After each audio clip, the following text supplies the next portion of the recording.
a la exposición de la palabra de Dios por medio del Evangelio de Juan, que es el libro que estamos estudiando. Y trayendo un poquito de contexto, la semana pasada analizamos los primeros 11 versículos del capítulo 8, donde miramos el tema de la mujer adúltera, la cual fue sorprendida en el acto del adulterio. Y la escritura nos dice que los fariseos y los escribas la tomaron y se la llamaron ante Jesús para que Jesús, de acuerdo a la ley, él emitiera un juicio. Sin embargo, vimos que Jesús no obró conforme a la ley, sino conforme a la gracia al decirle, ni yo te condeno, vete y no peques más.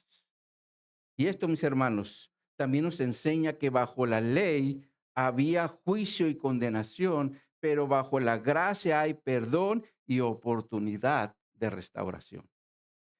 También vimos que Jesús confrontó el pecado de los acusadores y lo hizo a través de su misma conciencia, la cual los condenó, y esta hizo que ellos poco a poco se fueran retirando. Esto fue parte de lo que vimos en los primeros 11 versículos del capítulo 8. Sin embargo, el día de hoy estaremos tocando los versículos de 12 al 20 del Evangelio de Juan en el capítulo 8, donde veremos los siguientes tres puntos. En primer lugar, veremos un testimonio declarado. En segundo lugar, veremos que ese testimonio declarado es cuestionado. Y en tercer lugar, veremos que el testimonio declarado es ratificado. Así que con esto en mente, vayamos al texto para darle lectura. Evangelio de Juan, capítulo 8, versos 12 al 20. Evangelio de Juan, capítulo 8, versos de 12 al 20, nos dice la palabra de Dios. Otra vez Jesús les habló diciendo, yo soy la luz del mundo. El que me sigue no andará en tinieblas, sino que tendrá la luz de la vida. Entonces los fariseos le dijeron, ¿tú das testimonio acerca de ti mismo? Tu testimonio no es verdadero. Respondió Jesús y les dijo, aunque yo doy testimonio acerca de mí mismo, mi testimonio es verdadero porque sé de dónde he venido y a dónde voy. Pero vosotros no sabéis de dónde vengo ni a dónde voy. Vosotros juzgáis según la carne, yo no juzgo a nadie. Y si yo juzgo, mi juicio es verdadero, porque no soy yo solo, sino yo y el que me envió, el Padre. Y en vuestra ley está escrito que el testimonio de dos hombres es verdadero. Yo soy el que doy testimonio de mí mismo y el Padre que me envió da testimonio de mí. Ellos le dijeron, ¿dónde está tu Padre? Respondió Jesús, ni a mí me conocéis ni a mi Padre. Si a mí me conocieseis, también a mi Padre conocerías. Estas palabras habló Jesús en el lugar de las ofrendas, enseñando en el templo, y nadie le prendió porque aún no había llegado su hora. El título que le hemos dado a la enseñanza es, El que me sigue no andará en tinieblas. El que me sigue no andará en tinieblas. Oremos. Oh Padre Celestial, pedimos que nos guíes ahora por medio de tu palabra, que tu Espíritu Santo utilice tu palabra para hablarnos a cada uno en lo personal, Señor. Sea que quieras tú confrontarnos con un pecado, sea que tú quieras animarnos y para que sigamos adelante. Te pedimos, Señor, que tú hagas la obra conforme a tu palabra y bajo la dirección del Espíritu Santo. Y te pido, Señor, que utilices a este siervo inútil para edificar a mis hermanos y que juntos podamos avanzar en el conocimiento de tu palabra, pero también poniéndola por obra. Así que, mi Dios, ponemos esta enseñanza en tus manos, guíanos y ayúdanos. Te lo pedimos en el nombre de Jesús. Amén y amén. Ahora, mis hermanos, cuando hablamos de oscuridad, podemos definirla como la ausencia total o parcial de luz. Por ejemplo, imaginemos que entramos en un cuarto donde no hay ventanas y en el momento que nosotros cerramos la puerta, en ese momento todo se vuelve oscuridad y por lo tanto hay ausencia de luz. Sin embargo, mis hermanos, la oscuridad en el sentido psicológico o emocional en las personas se usa para describir un estado negativo, como por ejemplo, cuando una persona experimenta una gran tristeza por la pérdida de un ser querido, cuando tiene mucho miedo e inseguridad ante una situación difícil como lo puede ser un secuestro, o cuando vive sin esperanza al punto que ya no quiere vivir. Estas son situaciones en las cuales una persona experimenta un estado negativo en sus emociones y podemos decir que está en un estado de oscuridad. Pero si lo aplicamos a lo bíblico y espiritual, la oscuridad simboliza la ausencia de Dios, como fue el caso en la tierra al principio, ya que la tierra se encontraba desordenada y vacía, y dice que las tinieblas estaban sobre la faz del abismo. Pero cuando vino Dios, hizo acto de presencia, lo primero que hizo fue la luz. Le dio luz para que de esa forma la tierra dejara de estar en tinieblas. Pero la oscuridad también simboliza pecado, porque el pecado nos aleja de la luz, es decir, de la luz de Dios, para que andemos en tinieblas. Por eso el Señor nos dice en Proverbios 4:19, el camino de los impíos es como oscuridad, no saben en qué tropiezan. Y el pecado, mis hermanos, eso es lo que hace, porque nos lleva por un camino de oscuridad para que estemos tropezando. Sin embargo, es interesante que dentro de la creación que Dios estableció en nuestro universo, hay un planeta que no tiene luz en sí mismo, pero refleja la luz de otro planeta. Y me refiero a la luna, ya que la luna refleja la luz del sol a la Tierra. Y por lo tanto, la luna es como un espejo para que la Tierra esté iluminada en la parte donde el sol no está dando su luz, como pasa en la noche. De hecho, hay noches cuando la luna está llena, podemos ver las cosas que hay a nuestro alrededor de esa luz que nos está emitiendo de parte del sol.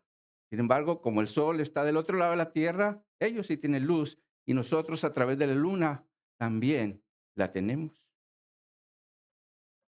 Pero lo más interesante es que el ser humano también fue creado para reflejar una luz, la cual no es una luz de él, sino la luz de Dios. Un ejemplo de esto lo vemos en Moisés, después de que él pasó 40 días y 40 noches con Dios, al descender del monte Sinaí con los 10 mandamientos. La escritura dice que cuando Aarón y todos los hijos de Israel miraron a Moisés, vieron que su piel brillaba y era resplandecente y por lo tanto tuvieron miedo a acercarse a él. Y esto fue lo que hizo la presencia de Dios en la vida de Moisés, como la luna cuando recibe la luz del sol para reflejarlo. De hecho, en la escritura, Dios también es presentado o ilustrado como un sol. Esto lo vemos, por ejemplo, en el Salmo 84, en el verso 11, donde dice, porque sol y escudo es Jehová. Este salmo nos enseña que Dios es como un sol al darnos su luz, pero también es un escudo, como cuando los israelitas iban por el desierto y Dios de día los protegía de los rayos abrasivos del sol o fuertes del sol y los protegía con una columna de nube, con una columna de nube, y de noche lo hacía con una columna de fuego para mostrarles el camino por donde ellos deberían de seguir. Ahora, por otro lado, cuando el profeta Isaías habló de la futura gloria de Sión, él dijo lo siguiente en Isaías 69, se los vamos a poner en la pantalla.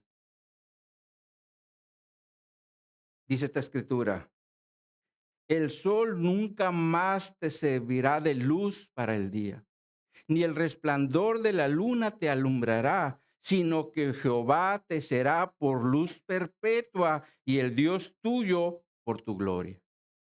En este mismo sentido, cuando el apóstol Juan vio la nueva Jerusalén, dijo en Apocalipsis 21, versos 22 al 24, se los ponemos también en la pantalla. Dice esta escritura, está hablando Juan, y no vi en ella templo, porque el Señor Dios Todopoderoso es el templo de ella y el Cordero. La ciudad no tiene necesidad de sol ni de luna que brillan en ella, porque la gloria de Dios la ilumina y el Cordero es su lumbrera. Las naciones que hubieran sido salvas andarán a la luz de ella y los reyes de la tierra traerán su gloria y honor a ella. Esta escritura nos enseña que cuando estemos en la presencia de Dios, en la nueva Jerusalén, ya no vamos a necesitar ni sol ni luna para recibir la luz, porque Dios mismo es el que será nuestra luz para que nos ilumine y también el Cordero será nuestra lumbrera. Lo cual significa que en la vida eterna ya no existirá la oscuridad porque Dios será nuestra luz y el Cordero nuestra lumbrera. Sin embargo, nosotros sabemos que la lumbrera que está mencionando aquí Juan en Apocalipsis es Cristo, quien tuvo que bajar a la tierra para resplandecer a aquellos que andaban en oscuridad, como se menciona en Isaías 9. Se los ponemos en la pantalla. Isaías 9, versículos 1 y 2 nos dice: mas no habrá siempre oscuridad para la que está ahora en angustia, tal como la aflicción que le vino en tiempo de que livianamente tocaron la primera vez la tierra de Zabulón a la tierra de Neftalí, pues al fin llegará de gloria el camino, llenará de gloria el camino del mar, de aquel lado del Jordán, en Galilea de los gentiles. El pueblo que andaba en tinieblas vio gran luz. Los que moraban en tierra de sombra de muerte, luz resplandeció sobre ellos. Isaías está escribiendo esta profecía aproximadamente como 700 años antes del nacimiento de Jesús. Y él establece que traería luz para que los que andan en tinieblas les resplandeciera la luz. Lo cual hoy o esa luz hoy viene a la vida del hombre por medio de la fe en Jesús, para que el ser humano ya no ande en tinieblas y de igual forma ahora pueda reflejar la luz de Jesús en otras personas, como lo hace la luna con el sol. Pero por otro lado, el salmista también dijo en Salmos 27:1, Jehová es mi luz y mi salvación. ¿De quién temeré? Esta escritura nos presenta a Dios como luz y como salvación. Y esta escritura, como muchas otras de los salmos, eran muy conocidas por el pueblo de Israel, ya que los salmos eran como el himnario del pueblo que utilizaban para adorar a Dios y sus obras. Ahora, cuando Jesús le dice a los reunidos en el templo, yo soy la luz del mundo, como se menciona en nuestro versículo 12. Lo que realmente Jesús les está diciendo, yo soy Dios, yo soy su luz y yo soy su salvación. Y si ustedes observan ahí en el texto, Jesús no dice, soy la luz de Israel, ni tampoco dice, soy la luz de Jerusalén, porque Jesús es la luz del mundo. Lo cual indica que Jesús, como Dios y Salvador, alumbra y salva a todo el mundo, es decir, no solamente a los israelitas, sino también a los gentiles como nosotros. Y el apóstol Juan tenía bien en claro este concepto de Jesús como la luz. Por eso, desde que inicia su evangelio, dice en Juan 1:4, En él estaba la vida y la vida era la luz de los hombres. Pero desafortunadamente muchos en el primer siglo, como aún en nuestros días, han amado más las tinieblas que la luz porque sus obras son malas y aborrecen la luz y por lo tanto no vienen a la luz. Y esto es porque no quieren que sus obras sean reprendidas, como dice el apóstol Juan en Juan 3:18 al 19. Ahora, esta clase de personas, como ellos aborrecen la luz, obran en tinieblas. Por ejemplo, viviendo en idolatría, es decir, adorando toda clase de dioses, incluyendo las riquezas, al cual Jesús lo presenta como el dios Mamón. También andan en enemistades, por lo tanto, odian a todo el mundo, como los viejos cascarrabias que vemos en las películas. Así muchos viven en la actualidad. También andan en pleitos, andan en celos, andan en envidias. Esto es lo que hace la oscuridad en la vida del ser humano porque no tienen la luz y solo viven en tinieblas. Pero si la luz de Jesús viene a la vida de una persona, ahora tendrá la responsabilidad como cristiano de reflejar esa luz. Miren cómo lo presenta Mateo en su evangelio. Se los vamos a poner en la pantalla. Mateo 5. Mi hermano Arturo, ¿nos ayudas? Ahí están. Dice aquí la escritura, Jesús hablándole a sus discípulos. Vosotros sois la luz del mundo. Una ciudad asentada sobre un monte no se puede esconder. Ni se enciende una luz y se pone debajo del almud, sino sobre el candelero y alumbra a todos los que están en casa. Así alumbre vuestra luz delante de los hombres, para que vean vuestras buenas obras y glorifiquen a nuestro Padre, a vuestro Padre que está en los cielos. Jesús aquí está describiendo las características de un ciudadano del reino y dice que también es luz del mundo, pero a través de sus obras, las cuales harán que otros glorifiquen a Dios. Y por lo tanto, mis hermanos, nuestras acciones son las que realmente van a reflejar la luz que hay en nosotros. Por ejemplo, no siendo abusivos ni crueles con lo que están a nuestro alrededor, nuestra esposa, nuestros hijos, nuestros vecinos, siendo misericordiosos y tolerantes con aquellos que piensan de una forma diferente a nosotros. La pregunta aquí es, los que están a nuestro alrededor, ¿qué es lo que miran en nosotros? ¿Miran luz? La luz de Jesús que nosotros reflejamos a través de nuestras obras o solo perciben oscuridad. Definitivamente, mis hermanos, la respuesta la encontraremos en nuestros hechos, porque los hechos son los que verdaderamente dan testimonio de lo que hay en nosotros.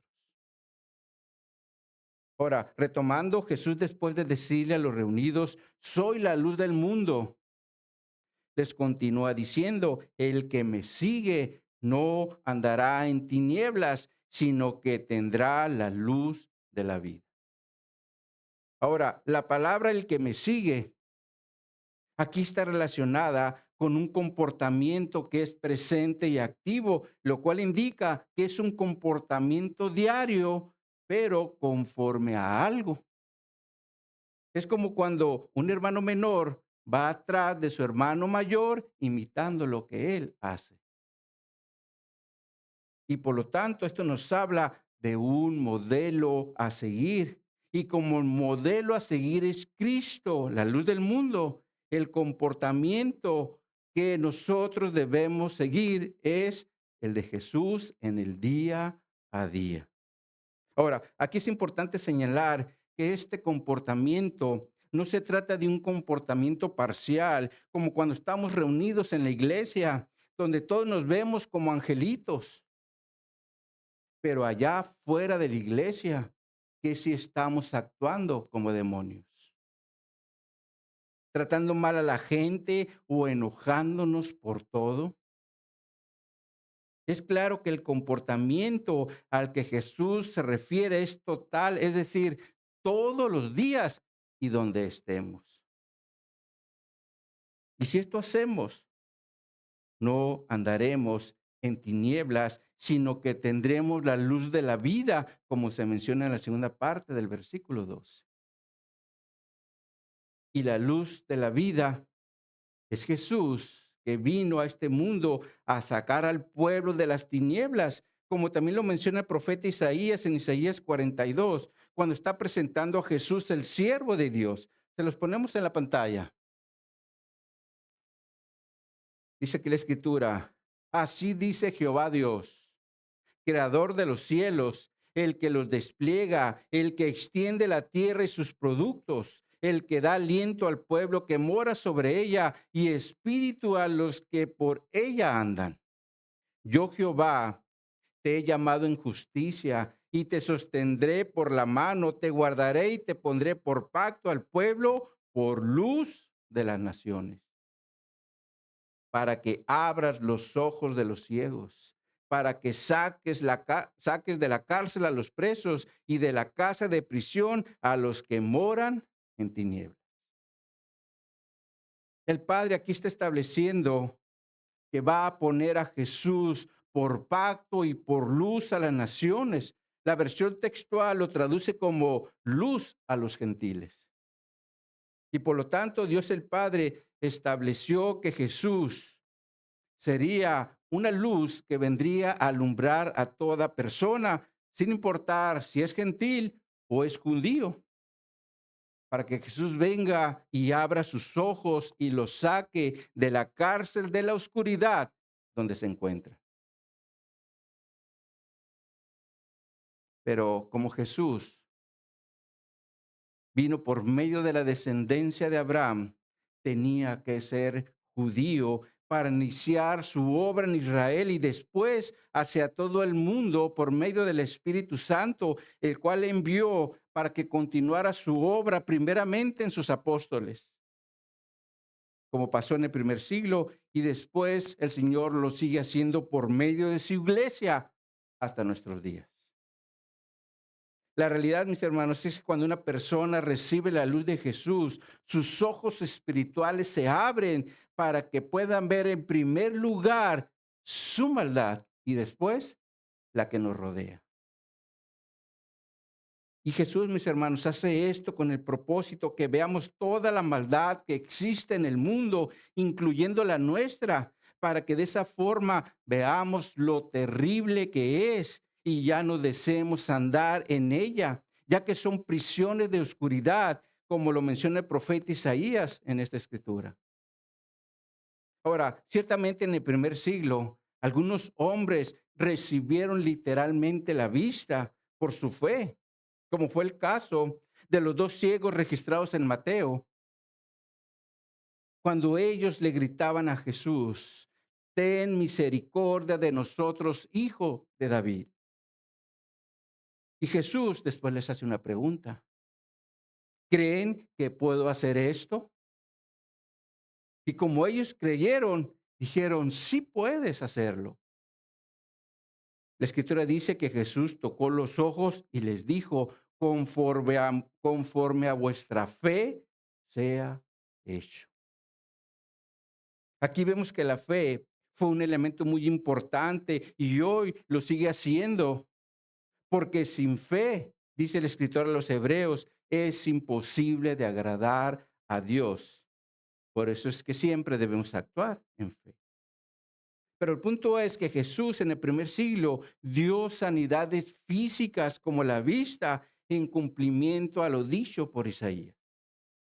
De hecho, cuando Juan el Bautista estaba preso, le mandó preguntar a Jesús por medio de dos de sus discípulos si era el que había de venir o habría que esperar a otro.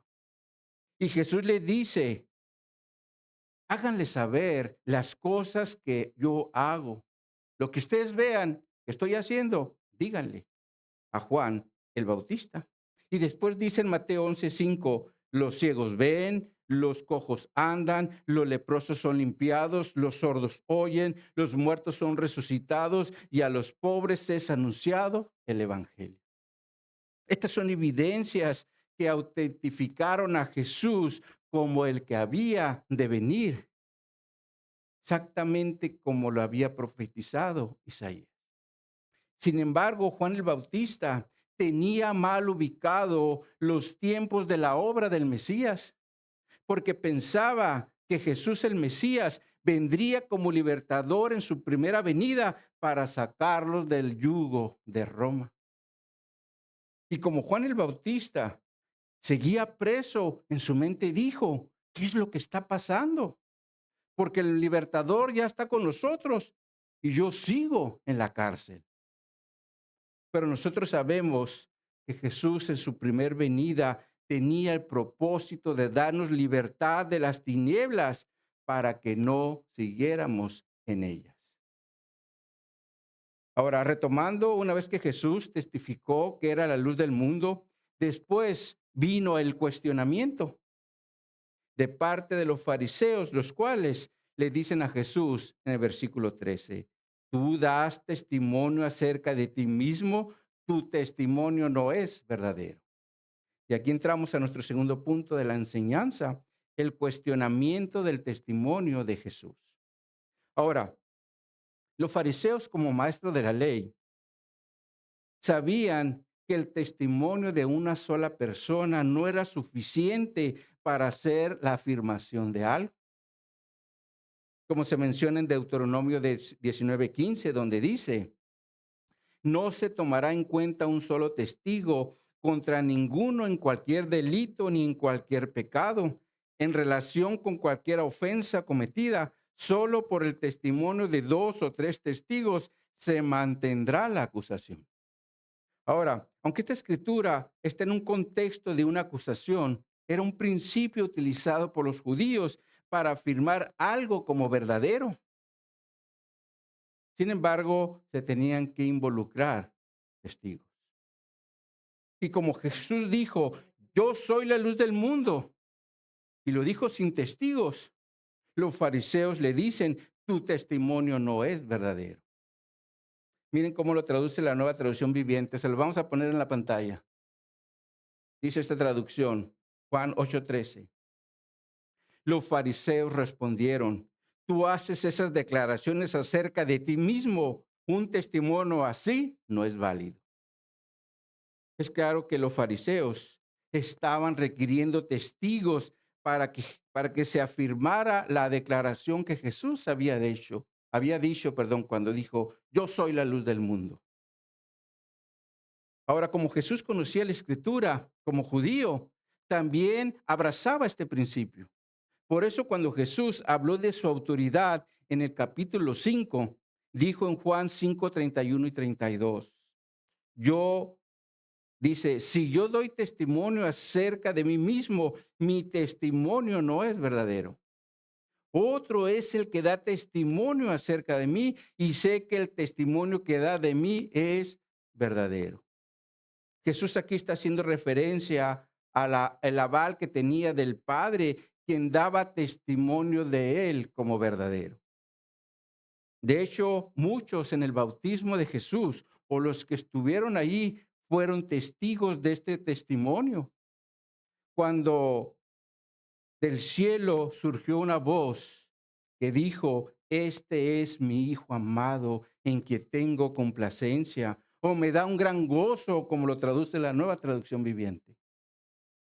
Sin embargo, en esta ocasión, Jesús le responde a los fariseos en el versículo 14 y les dice, aunque yo doy testimonio acerca de mí mismo, mi testimonio es verdadero porque sé de dónde he venido y a dónde voy.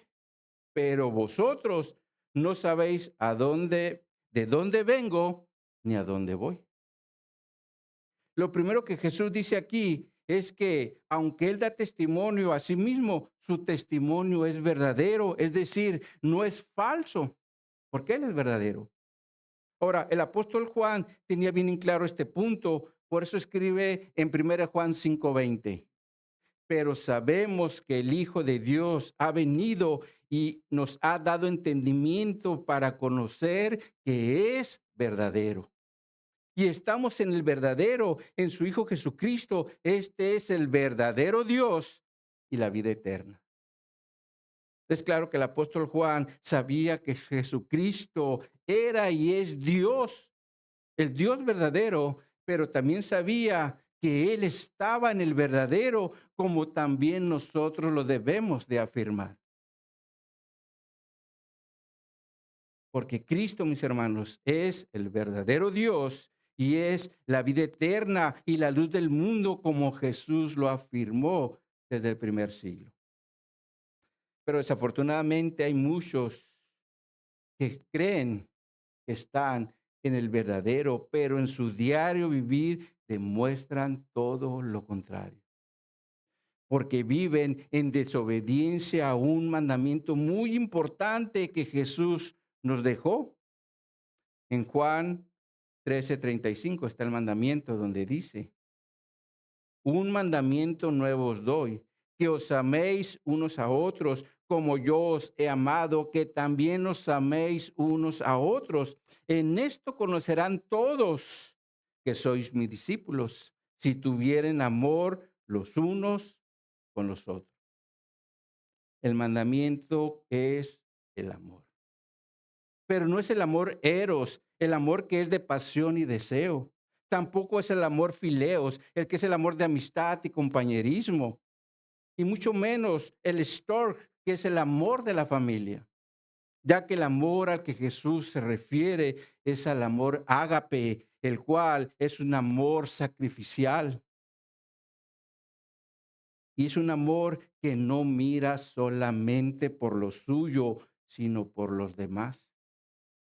Como lo vemos en 1 Corintios 13, donde nos dice, el amor es sufrido, es benigno, el amor no tiene envidia, el amor no es jactancioso, no se envanece, no hace nada indebido, no busca lo suyo, no se irrita, no guarda rencor, no se goza de la injusticia, mas se goza de la verdad. Todo lo sufre, todo lo cree, todo lo espera y todo lo soporta. Este es el amor que Jesús demanda de su iglesia. Pero muchos hacen caso omiso a este mandamiento, ya que solo quieren que se les esté atendiendo sus deseos egoístas.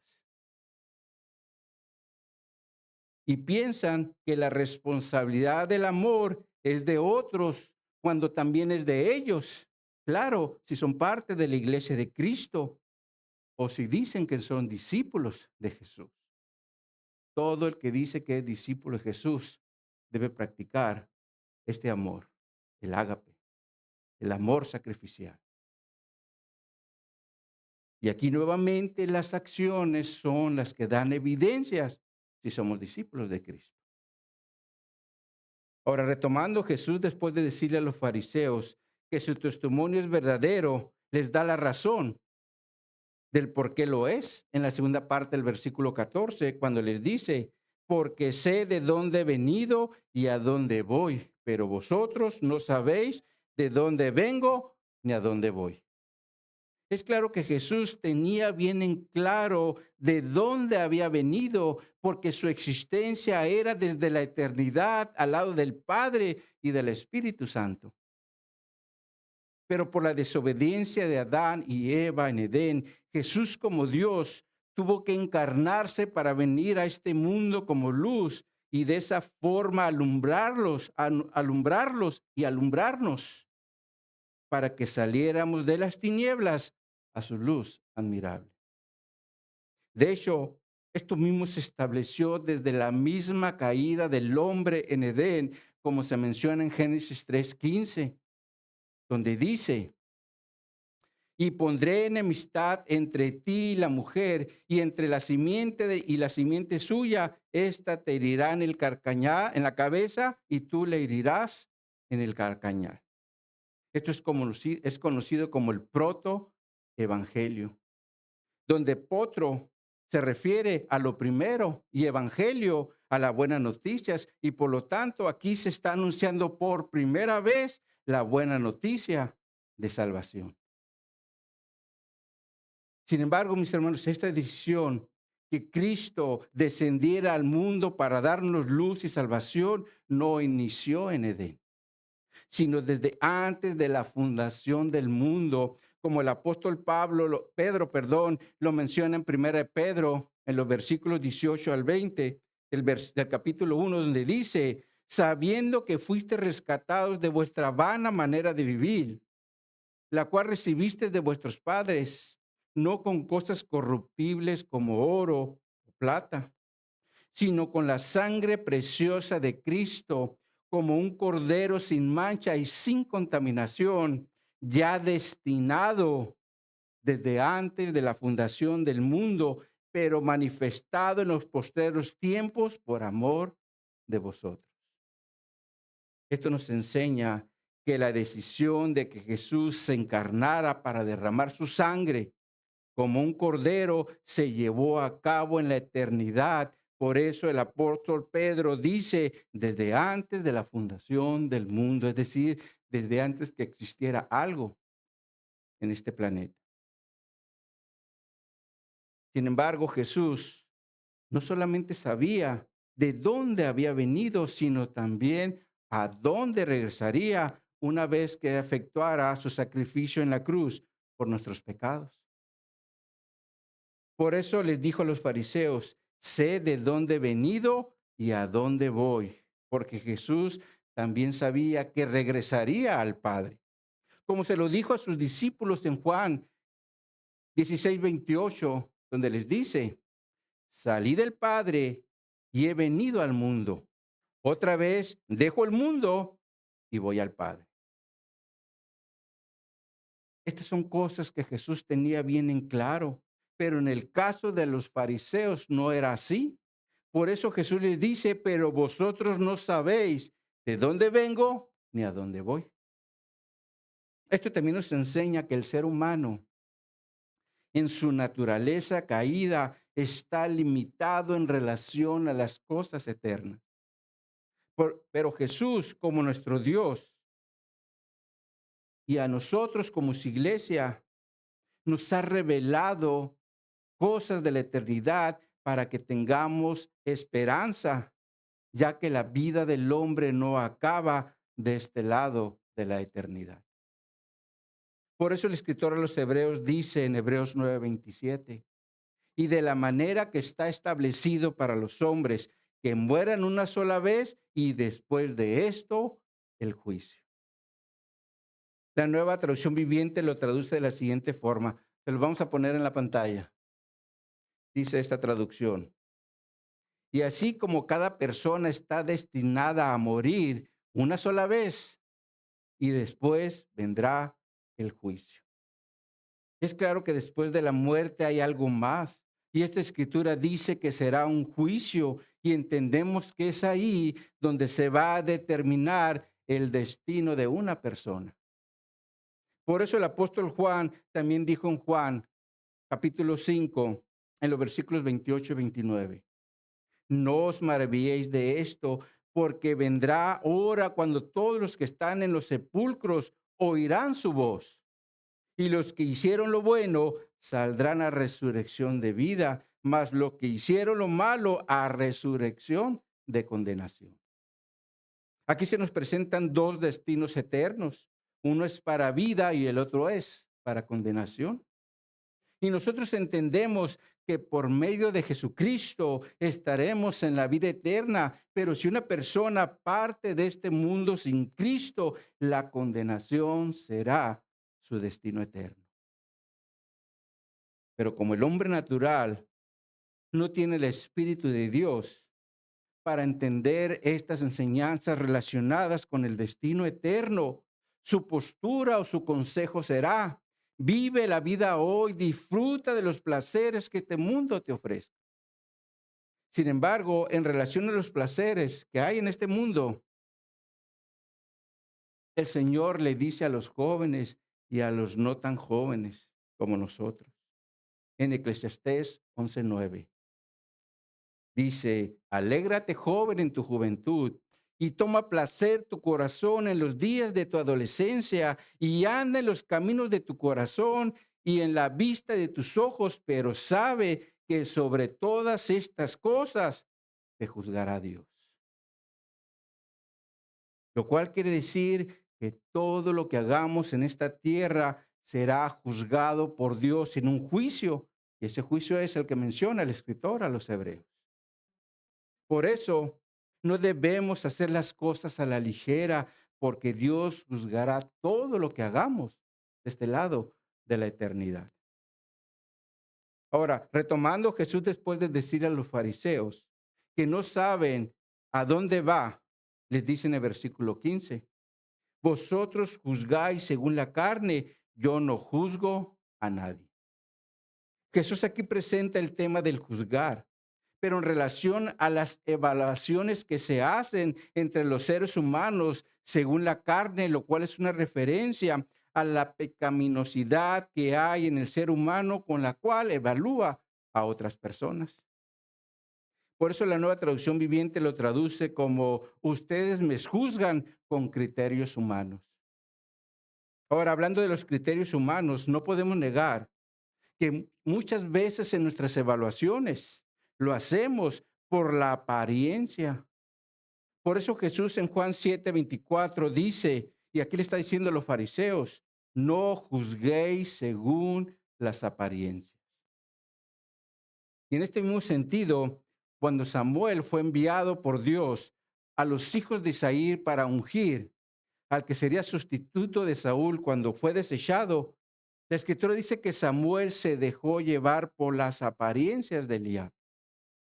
Pero Dios le dice en 1 Samuel 16:7, no mires su parecer, ni a lo grande de su estatura, porque yo lo desecho, porque Jehová no mira lo que mira el hombre, pues el hombre mira lo que está delante de sus ojos, pero Jehová mira el corazón. Esta escritura nos enseña claramente que Dios mira el corazón y no el parecer de las personas. Y esto es porque como para el Señor somos transparentes y no hay nada que Él no conozca de nosotros y por lo tanto nadie puede engañar a Dios de este lado de la eternidad. Pero el ser humano muchas veces es engañado porque solo mira las apariencias, como es el caso de los lobos que se visten de ovejas y se meten a la iglesia. Hasta bien espirituales lo miran cuando son personas que vienen a hacer daño. Por eso debemos estar atentos para no ser engañados por los lobos que se meten entre nosotros aparentando ser muy espirituales. Sin embargo, en relación al juzgar, Cristo le dice a los fariseos: yo no juzgo a nadie, es decir, yo no evalúo a nadie. Pero después les dice en versículo 16: y si yo juzgo, mi juicio es verdadero, porque no soy yo solo, sino yo y el que me envió, el Padre.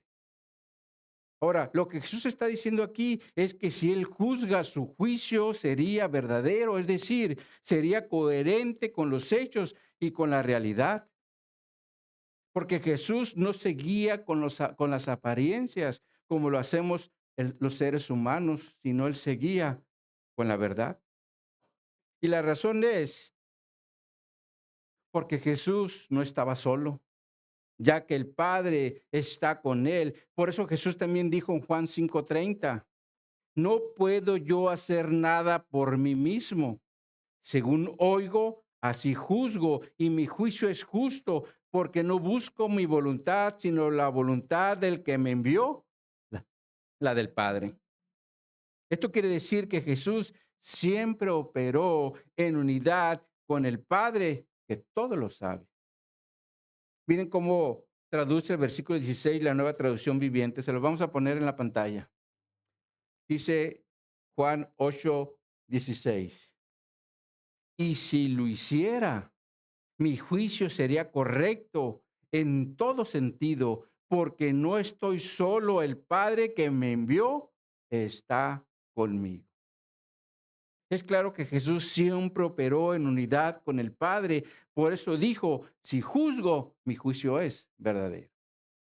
Sin embargo, Jesús sustenta esto con el mandamiento de la ley, el cual era muy conocido por los fariseos, cuando les dicen en versículo 17, y en vuestra ley está escrito que el testimonio de dos hombres es verdadero. Y la escritura que Jesús está trayendo aquí la memoria es Deuteronomio 17:6, donde dice, por lo dicho de dos o de tres testigos, morirá el que hubiere de morir, no morirá por el dicho de un solo testigo. Y bajo este sustento de la ley, Jesús les dice a los fariseos en el versículo 18, yo soy el que da testimonio de mí mismo y el Padre que me envió da testimonio de mí. Y aquí entramos al tercer punto de la enseñanza. El testimonio de Jesús es ratificado, ya que el que está ratificando el testimonio de Jesús es el Padre que lo envió y por lo tanto ya son dos testigos como se establecía en la ley para afirmar que Jesús es verdadero y su testimonio es verdadero. En este mismo sentido, el apóstol Juan dijo en 1 Juan 5:9, si recibimos el testimonio de los hombres, mayor es el testimonio de Dios, porque este es el testimonio con que Dios ha testificado acerca de su Hijo. Lo cual quiere decir que el testimonio de Dios es mayor a cualquier testimonio del hombre. Y este es el que da testimonio de Jesús para ratificar lo que Jesús había dicho. Yo soy la luz del mundo y el Padre lo está ratificando. Sin embargo, ¿cuál fue la respuesta de los fariseos? Versículo 19. ¿Dónde está tu Padre? Es claro que los fariseos tenían en mente al Padre terrenal de Jesús, el cual posiblemente en ese momento ya no estaba vivo, porque José, el esposo de María y padre de Jesús en la tierra, ya no se menciona en todo el ministerio terrenal de Jesús. Por eso los fariseos le dicen, ¿dónde está tu Padre? Sin embargo, Jesús no se refería a su Padre terrenal llamado José, sino al Padre celestial, el cual lo había enviado. Por eso Jesús después les contesta, ni a mí me conocéis, ni a mi Padre. Si a mí me conocieseis, también a mi Padre conocerías. Es claro que Jesús les está diciendo, si a mí no me conocen, tampoco al Padre celestial, el cual no es terrenal. Pero también les dice, si me conocieran, también conocerían al Padre, porque somos uno y Él es el que opera a través de mí. En este mismo sentido, cuando Felipe le dice a Jesús, muéstranos al Padre, Jesús le responde en Juan 14:9 al 11. ¿Tanto tiempo hace que estoy con vosotros y no me has conocido, Felipe? El que me ha visto a mí ha visto al Padre. ¿Cómo pues dices tú, muéstralos al Padre? ¿No crees que yo soy en el Padre y el Padre en mí? Las palabras que yo hablo no las hablo por mi propia cuenta, sino que el Padre que mora en mí, Él hace las obras. Creed que yo soy en el Padre y el Padre en mí. De otra manera, creed por las mismas obras. Esta escritura nos enseña que el Padre operaba a través de Jesús. Por eso dice, el Padre que mora en mí, Él hace las obras. Por eso siempre Jesús dijo, yo y el Padre uno somos. Y lo mismo debe ser con nosotros, mis hermanos, en relación con Jesús, porque si Jesús mora en nosotros por medio del Espíritu Santo, Jesús va a operar en nosotros para que reflejemos su luz, para que demostremos su amor y su misericordia a aquellos que andan en oscuridad. A veces se nos olvida que somos los representantes de Cristo en la tierra y de que Jesús obra por medio de nosotros para llevar el mensaje a los perdidos. Sin embargo, para lograrlo, siempre debemos estar en unidad con Jesús por medio de su palabra y por medio de la oración para tener una dependencia estrecha con Él y dependencia de Él. Para que de esa forma Jesús obre a través de nosotros, como el Padre obraba a través de Jesús. Por último, el apóstol Juan nos dice en el versículo 20. Estas palabras habló Jesús en el lugar de las ofrendas, enseñando en el templo, y nadie lo prendió porque aún no había llegado su hora. Jesús aquí está enseñando en el lugar de las ofrendas. Y otra cosa que nos enseña la Escritura es que Jesús, como Dios, observaba la actitud que había en el corazón de las personas en el dar.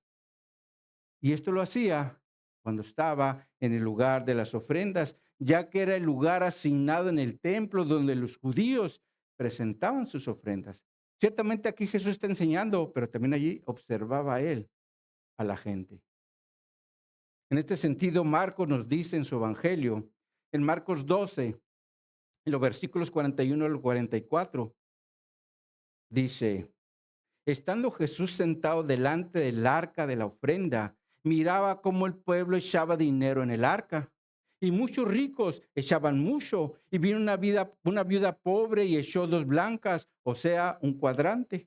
Entonces, llamando a sus discípulos, les dijo: de cierto os digo, esa es una afirmación, que esta viuda pobre echó más que todos los que han echado en el arca, porque todos han echado de lo que les sobra, pero esta de su pobreza echó todo lo que tenía, todo su sustento. Es claro que Jesús aquí está mirando la actitud del corazón del hombre en el dar, ya que los que echaban mucho realmente solo eran lo que les sobraba. Pero dice que la viuda pobre echó todo lo que tenía. La actitud de su corazón era muy diferente a la de los demás.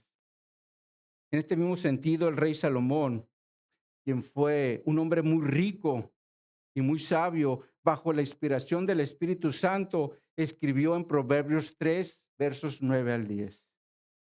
Honra a Jehová con tus bienes y con las primicias de todos tus frutos, y serán llenos tus graneros con abundancia, y tus lagares rebosarán de mosto. Lo cual quiere decir que a través del dar también vamos a honrar a Dios, como lo hizo la mujer pobre.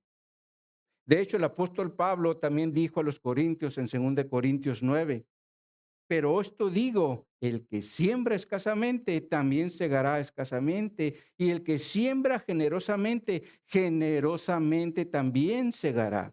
Cada uno dé como propuso en su corazón, no con tristeza, ni por necesidad, porque Dios ama al dador alegre.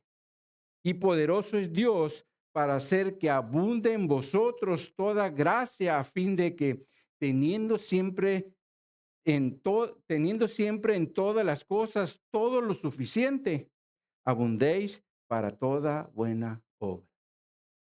Y esto nos invita, mis hermanos, a considerar cuál es nuestra actitud en el dar, cuando estamos apoyando a su obra o cuando estamos ayudando a una persona.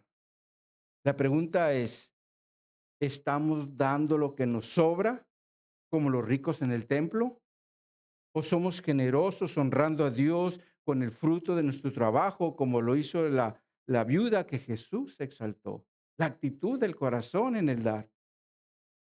Y espero que todos mis hermanos seamos esos dadores alegres, que honramos a Dios con el fruto de nuestro trabajo, ya que Dios es el que nos da siempre todo lo suficiente para que abundemos en toda buena obra, como dice la Escritura, ¿verdad? Ciertamente Jesús está en el lugar de las ofrendas y muchas veces está mirando la actitud del corazón de las personas. Entonces, como conclusión, mis hermanos, salgamos de este lugar teniendo presente los siguientes 3 puntos. En primer lugar, como cristianos, nunca debemos olvidar lo que ahora somos en Cristo, porque si Cristo vive en nosotros a través de su Espíritu Santo, debemos ser un instrumento de Jesús en la tierra para que obre por medio de nosotros, reflejando su luz a los que están en tinieblas. En segundo lugar, nunca olvidemos que nuestro testimonio como cristianos es avalado por los hechos, porque los hechos hablan más que las palabras. Y de esa forma, todos los que estén a nuestro alrededor también testificarán que somos cristianos verdaderos y no falsos. Los hechos van a ratificar quiénes somos en Cristo. Y en tercer lugar, si por alguna razón estamos pasando por momentos difíciles, encomendemos nuestra causa a Dios y no permitamos que las circunstancias vayan a afectar nuestra fe y nuestro testimonio. Recordemos que así como el Padre daba testimonio de Jesús en su ministerio terrenal, hoy Jesús hace lo mismo con su iglesia para que nuestro testimonio también sea verdadero cuando estamos reflejando la luz que Él ya nos dio. Amén. Vamos a orar. Oh Padre, te damos gracias, Señor, porque tu palabra es muy clara en el sentido de que tú eres la luz del mundo. Tú eres el mismo Dios que vino a esta tierra para que ya no anduviera en tinieblas. Y de la misma forma, eres el que viene a nuestro corazón para que salga de las tinieblas a tu luz admirable. En primer lugar, para que podamos ver cuáles son las actitudes que hay en nuestro corazón.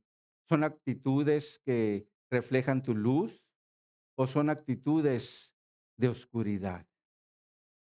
Sabemos que cuando tu Espíritu Santo viene, nos muestra muchas cosas, empezando por las maldades que hay en nuestro corazón. Pero te damos gracias, Señor, porque tú lo haces con el propósito de que nos arrepintamos de nuestros pecados, Señor, y busquemos ahora andar en tu luz, reflejándola a otros, Señor, hablándoles de tu evangelio para que ellos también salgan de las tinieblas, Señor.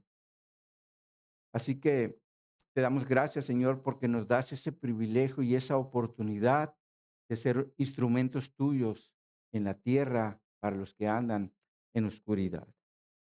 Pero también, Señor, te pido que nos ayudes en el diario vivir, que cuando una persona nos pregunta si somos cristianos, que no sea por lo que nosotros decimos, sino más bien por lo que nosotros hacemos. Que ellos vean en nosotros a Jesús, obrando en gracia, obrando en favor de otras personas, pero sobre todo obrando en ese amor que tú demandas de tus discípulos, el amor que es sacrificial, el amor que se da por los que están a su alrededor, Señor.